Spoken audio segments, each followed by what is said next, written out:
joining us here on the Football Monday. Once again in his bi-weekly, is it bi-weekly or twice-a-week spot? I don't know how you put it. But anyway, Coach John Bunting, former head coach of the University of North Carolina, former NFL coach, former NFL player, former Eagle, and it was his Eagles that went down. Coach, how are you? I am doing terrific. I'm down here in Mobile, Alabama. Got down here earlier today, and I'm out here at the practice field trying to find a place where the wind doesn't kill us on this phone hookup. But I was hearing some of your comments there. You know, it's funny. On the drive over, I was listening to some talk radio show that's local here, and they're talking about all the talent that's here, the college talent that's here, and performing for all the NFL players, all the NFL coaches and all the NFL scouts and general managers and everything else down here. And they are talking about next year's Super Bowl predictions. Next year, not this year, but next year. Who will be back next year? And I said, you know, it's just incredible to think that the Cardinals are there. It just proves once again that anybody can get there in this league. They love the variety. They love the fact that they reverse the draft relative to how they finish. They love the fact that you can get better with free agents. They love the fact they can fire coaches and bring in new staffs, and a Ken Whisenhunt can help get that program turned around somewhat out there.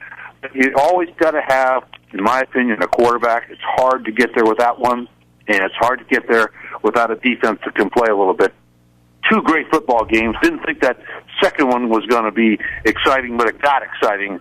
And I'm ready to talk with you about anything about those ball games there, Nick. All right, let's start with the second game, I guess, and that's, of course, the Baltimore-Pittsburgh game.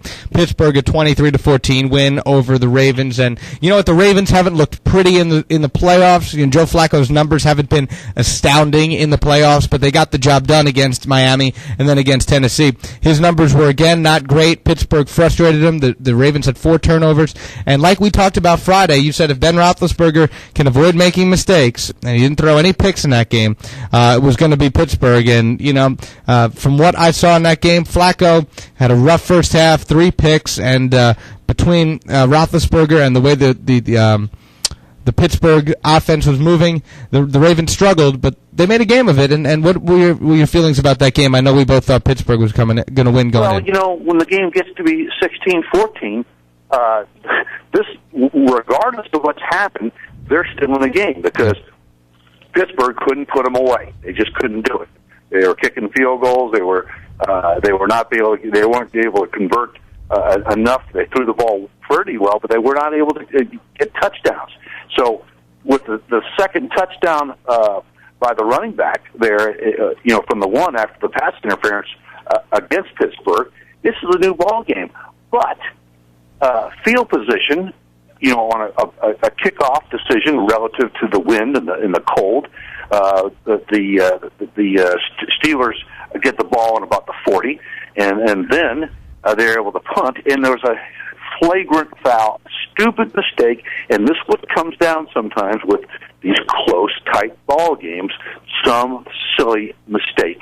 I've seen it happen before in other big games. Marty Schottenheimer probably lost his job out there in San Diego with a couple of silly, stupid mistakes, and all of a sudden they're backed up. They're backed up. They got a long ways to go. They only got to kick a field goal. That's all they got to do. They kick a field goal, they win.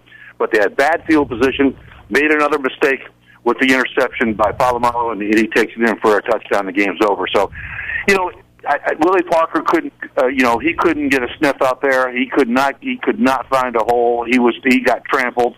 He put the ball on the ground once, but Roethlisberger did a good job, and they are able to play as they have all year. Great defense. The number one defense in the NFL prevailed over Flacco, who's a young player, and the fine other assortment of receivers they've got. I mean, they've got some good players on that Baltimore team, but give Baltimore credit. They played great defense all year also.